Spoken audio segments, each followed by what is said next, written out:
नमस्कार, आप देख रहे हैं IBC 24। मैं हूं आपके साथ विजय कुमार पंड्या और मध्य प्रदेश में सबसे पहले बात करेंगे बड़ी खबर बैतूल से, जहां एडीजे और उसके बेटे की मौत का खुलासा हो गया है। जहर देकर उनकी जान ली गई, एडीजे और उनके बेटे की हत्या की गई है। तो आटे में जहर मिलाया गया था।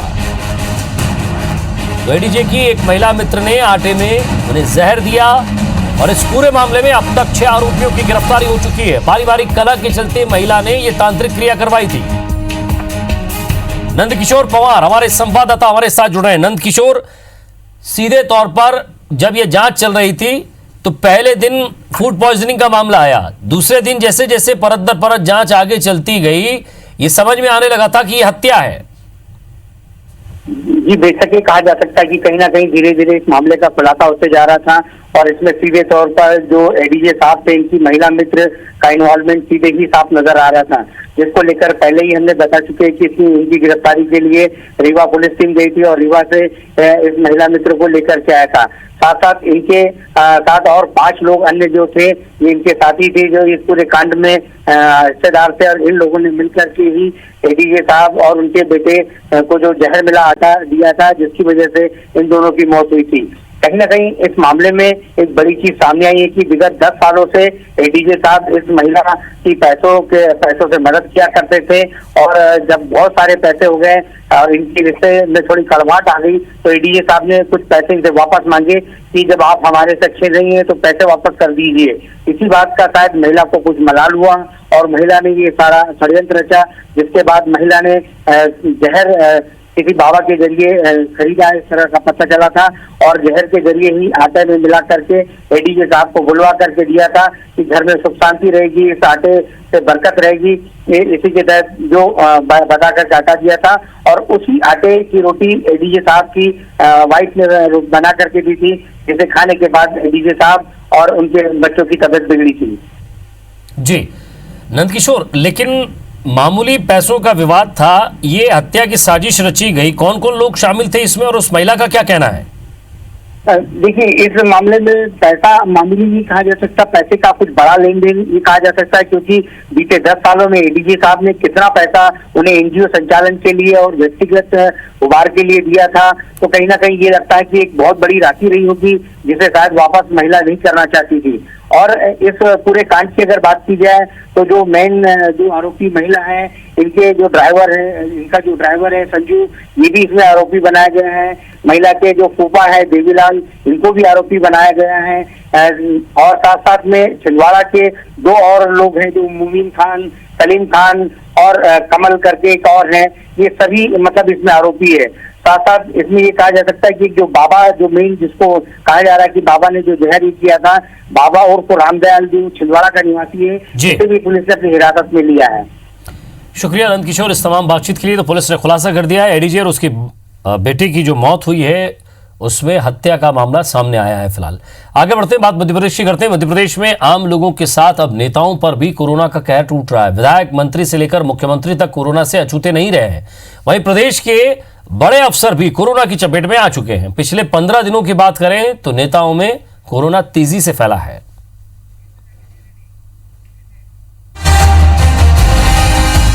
मध्य प्रदेश में चल रहे कोरोना किल अभियान के बीच संक्रमण ने आम लोगों के साथ ही वीवीआईपी को भी अपनी चपेट में लेना शुरू कर दिया है।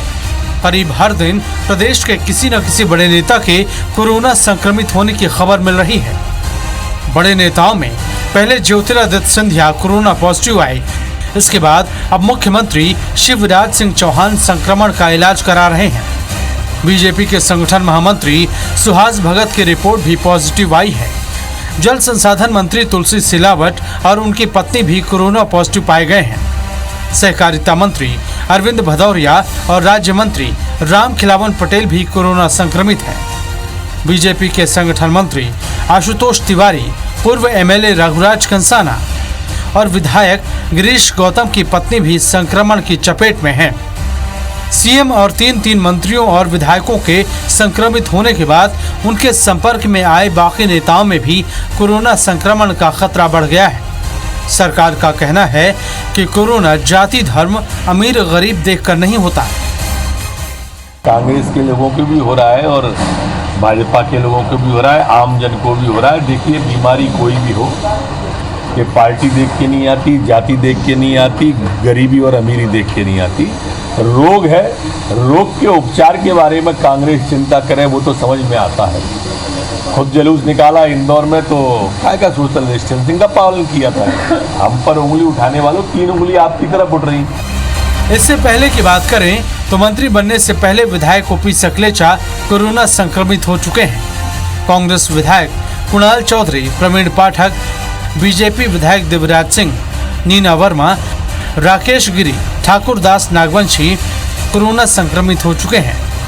पूर्व विधायक कमलेश जाटव, रघुराज कंसाना, यादवेंद्र सिंह, जितेंद्र डागा और सांवेर से कांग्रेस के संभावित दावेदार प्रेमचंद गुड्डू भी संक्रमण का शिकार बन चुके हैं। वहीं कोरोना की चपेट में आने से बड़े अफसर भी नहीं बच सके। स्वास्थ्य विभाग के प्रमुख सचिव पल्लवी जैन गोविल, आईएएस विजय कुमार, सोमेश मिश्रा, गिरीश शर्मा, अजय सिंह गंगवार, मनीषा और अरविंद दुबे जैसे अफसर भी कोरोना संक्रमित हो चुके हैं। कांग्रेस का कहना है कि संक्रमित होने की बड़ी वजह फेस मास्क का इस्तेमाल न करना और सोशल डिस्टेंसिंग का पालन नहीं करना है। मध्य प्रदेश के मुख्यमंत्री, मध्य प्रदेश के अनेक मंत्री और कई नेता आज कोरोना की चपेट में हैं, जिन्होंने कोरोना के ऊपर बनाए गए जो नियम हैं कि आपको सोशल डिस्टेंसिंग का पालन करना है, मास्क लगाना है, इन नियमों का पालन नहीं किया है। वे कोरोना से दोस्ती कर गए, उनके ऊपर कोरोना हावी हो गया। कोरोना के कहर से आम आदमी से लेकर नेता अफसर कोई अछूता नहीं है। गाइडलाइन के पालन का जुबानी ज्ञान बांटने वाले खुद भी इस आफत से दो चार हो रहे हैं। जाहिर है कोरोना से बचाव के लिए और ज्यादा सावधानी बरतनी होगी। राकेश चतुर्वेदी, IBC 24, भोपाल। और इधर भोपाल से बड़ी खबर मिल रही है। पूर्व सीएम कमलनाथ ने सीएम शिवराज सिंह चौहान से चर्चा की है। कमलनाथ ने फोन किया है, सीएम से उनके स्वास्थ्य की जानकारी ली है। तो कमलनाथ ने सीएम शिवराज को फोन किया, उनसे बातचीत की, उनका हालचाल जाना और शीघ्र स्वस्थ होने की कामना की है। तो सीएम शिवराज कोरोना से पीड़ित हैं और इस वक्त भोपाल के चिराई अस्पताल में भर्ती हैं।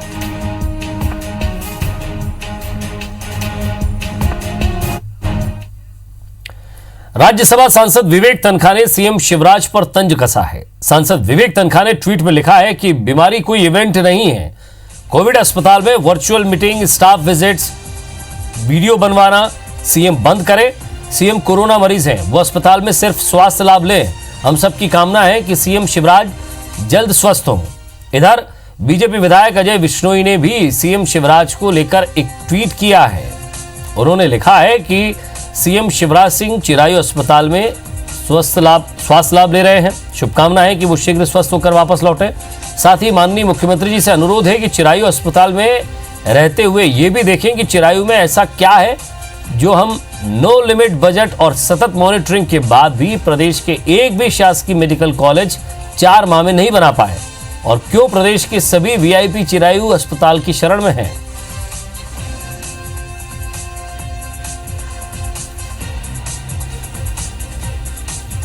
राज्यसभा सांसद विवेक तनखा ने ट्वीट करके तंज कसा है। उन्होंने कहा कि आप अस्पताल में हैं, बीमारी है, बीमारी कोई इवेंट नहीं है।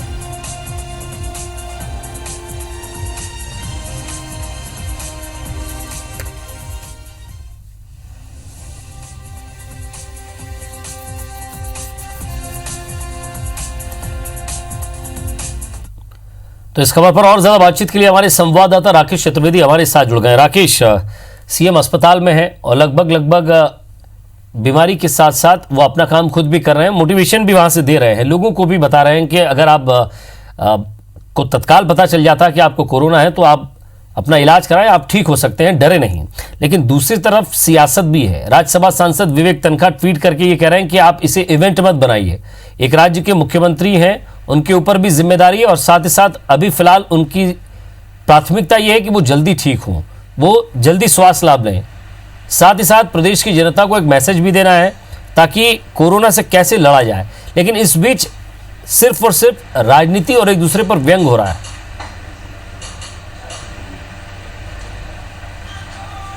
देखिए बिल्कुल विजय, जिस तरह से जो वार पलटवार का दौर चल रहा है ये लाजमी है। जिस समय मध्य प्रदेश में उपचुनाव होना है, कांग्रेस पूरे मामले को भुनाने के प्रयास कर रही है, लेकिन जो विपक्ष है उसका सवाल उठाना जाहिर तौर पर ये लगता है कि विपक्ष जो है एक मजबूत विपक्ष की भूमिका अदा कर रहा है, लेकिन जब अपने ही सवाल उठाने लगे तो साफ तौर पर समझ आना चाहिए कि वो क्या मामला है। हम दरअसल बात कर रहे हैं अजय बिश्नोई की, जो कि पूर्व मंत्री रहे हैं और अभी मंत्रिमंडल में शामिल नहीं हुए हैं, और उन्होंने खुद ये सवाल उठाया कि सीएम शिवराज सिंह चौहान चिरायु भर्ती हैं चूंकि, और वहां पर देखें कि ऐसी कौन सी दवा है कि चिरायु अस्पताल में मरीज जो है जल्द ठीक हो रहे हैं और सबसे अधिक वहीं पर रेफर किए जा रहे हैं। दरअसल पूरे मामले को, पूरे मसले को हम साफ तौर पर समझें तो मध्य प्रदेश में और खासतौर पर राजधानी भोपाल में जितने भी कोरोना पॉजिटिव मरीज आ रहे हैं, अधिकांश जो चिरायु अस्पताल में एडमिट हो रहे हैं, हम वीवीआईपी और वीआईपी जो है पेशेंट की बात करें तो जैसे ही उनकी रिपोर्ट पॉजिटिव आती है सीधे तौर पर उनको चिरायु अस्पताल भेज दिया जाता है। तो ये इस पूरे मसले को लेकर कांग्रेस लगातार जो है सवाल उठाती आई है। पूर्व सीएम कमलनाथ की बात करें, उन्होंने भी सवाल लगातार उठाया है, और अब एक बार फिर जब सीएम खुद उस अस्पताल में भर्ती हुए हैं तो अपने ही यानी बीजेपी के विधायक नहीं और पूर्व मंत्री ने एक बड़ा सवाल उठाया। उन्होंने कहा है कि चिरायु का उनको जो आकलन जरूर करना चाहिए, अध्ययन जरूर करना चाहिए। दरअसल जो अजय बिश्नोई की पीड़ा है वो इसी बात को लेकर है कि उनको मंत्रिमंडल में जगह नहीं मिली है, और ऐसे में कह सकते हैं कि न सिर्फ उन्होंने सरकार की जो पूरी कार्यप्रणाली है बल्कि कोविड को लेकर जो पूरी रूपरेखा तैयार की गई है, जो पूरी प्लानिंग की गई, उस प्लानिंग पर सवाल उठाया है। हालांकि उनका जो सवाल है वो जरूर एक जायज सवाल बनता है, क्योंकि मध्य प्रदेश में बात करें तो हम जितने भी वीवीआईपी जो पेशेंट हैं, वीआईपी पेशेंट हैं, उनको सीधे अस्पताल में भर्ती किया जा रहा है। न सिर्फ इनको किया जा रहा है बल्कि आम लोगों को भी सवाल लाजमी है कि जब एक सरकारी अस्पताल में इस तरह का इलाज हो सकता है तो फिर प्राइवेट अस्पताल जाने की क्यों जरूरत पड़ रही है। विजय जी, शुक्रिया राकेश इस तमाम बातचीत के लिए। तो अजय बिश्नोई ने भी मध्य प्रदेश में दल बदल को लेकर सियासत गरमाई हुई है। कांग्रेस नेता दिग्विजय सिंह और सज्जन सिंह वर्मा की ओर से राष्ट्रपति रामनाथ कोविंद और मोहन भागवत को खत लिखे जाने को लेकर बीजेपी नेताओं ने तंज कसा है। सज्जन सिंह वर्मा ने दल बदलू नेताओं को लेकर संघ प्रमुख मोहन भागवत को लिखे खत का जवाब गृह मंत्री नरोत्तम मिश्रा ने दिया। नरोत्तम मिश्रा ने कहा कि दल बदल कानून की अच्छी जानकारी तो कांग्रेस के राष्ट्रीय अध्यक्ष दे सकती है। देश में सबसे ज्यादा दल बदल कांग्रेस पार्टी ने कराए हैं।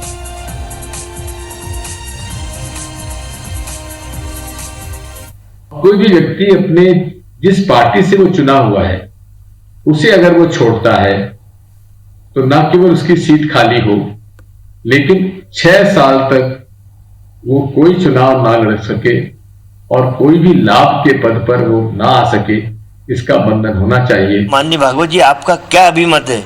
आप क्या सोचते हैं? तमाम विषयों में जब आप बोलते हैं तो इस विषय में भी देश और समाज का मार्गदर्शन करें कि क्या होगा लोकतंत्र का। क्या इसी तरह खरीद फरोख्त करके सरकारें बनाई जाएंगी? इस पे मैं संघ का अभिमत चाहता हूँ। दल बदलू कानून का अच्छी जानकारी तो उनको सबसे अच्छी कांग्रेस पार्टी की राष्ट्रीय अध्यक्ष दे देंगे। देश के अंदर सर्वाधिक दल बदल कराए हैं कांग्रेस पार्टी ने। वो चाहे तो इस विषय पर लिस्ट को जारी कर दे, हम जारी कर देते हैं। क्या अभी तक कितनी सरकारें इन्होंने दल बदल के कराई? तो जिन घटनाओं को लेकर दिग्विजय सिंह जी ने ये पत्र लिखा है उसमें मैं उन्हें बताना चाहता हूं कि उन कांग्रेस के विधायकों का ने दल नहीं बदला बल्कि उनका दिल बदला, और दिल दर्द के कारण बदला।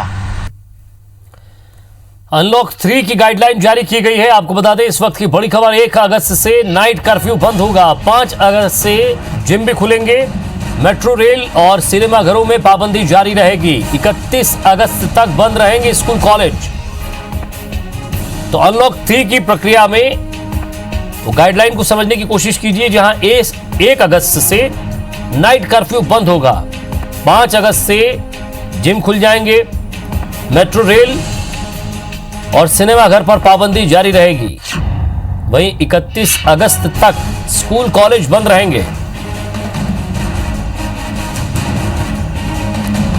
तो अनलॉक 3 की तरफ देश बढ़ रहा है और अब कुछ छूट, यहां गाइडलाइन उसकी जारी हुई। 1 अगस्त से नाइट कर्फ्यू बंद, 5 अगस्त से जिम खुलेंगे, मेट्रो और रेल और साथ ही साथ सिनेमाघर, इन पर पाबंदी रहेगी। वहीं 31 अगस्त तक स्कूल कॉलेज बंद रहेंगे।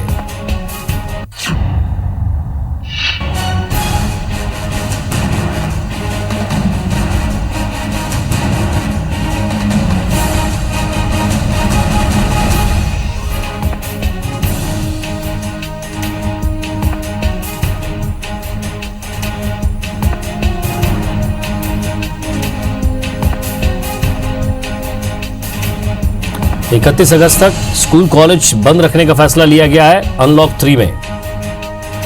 वहीं अनलॉक 3 में मास्क लगाना अनिवार्य है। इधर भोपाल से बीजेपी सांसद साध्वी प्रज्ञा ठाकुर को जान से मारने की धमकी मिली है। किसी शख्स ने फोन पर उन्हें ये धमकी दी है। साध्वी का कहना है कि अनजाने नंबर से कई सारे फोन आए जिसमें राम मंदिर पर दिए उनके बयान और हनुमान चालीसा का पाठ करने की अपील को लेकर गाली गलौज की गई। साध्वी ने उस शख्स के खिलाफ कमला नगर थाने में एफआईआर दर्ज करवा दी है। इधर पूर्व मंत्री सज्जन सिंह वर्मा ने कहा है कि साध्वी प्रज्ञा को राम मंदिर के भूमि पूजन में नहीं बुलाया गया है, इसलिए वो ऐसे बयान देकर सुर्खियां बटोरना चाहती हैं। मीडिया और लाइमलाइट में बने रहने के लिए साध्वी प्रज्ञा ठाकुर अक्सर ऐसे बयान देती रहती हैं। हमारे राम मंदिर निर्माण को लेकर के और हनुमान चालीसा के पाठ का जो मैंने आह्वान किया है उसको लेकर, ये सब लेकर के उन्होंने गालियां देना शुरू किया। मैंने कमला नगर थाना भोपाल में एफआईआर दर्ज करवाई है। ये बड़ी विचित्र महिला है। इन्हें आता है कि मीडिया के सामने एक वाक्य उछालो और अपने आप को उस विषय से जोड़ लो। इन्हें बुलाया तो है नहीं, हुआ मात्र 200 लोगों को बुलाया है, इनकी गिनती उन 200 लोगों में नहीं है। तो ये कैसे भी करके अपनी उपस्थिति दर्ज कराना चाहती। और इसी के साथ फिलहाल इस बुलेटिन में इतना ही। नमस्कार।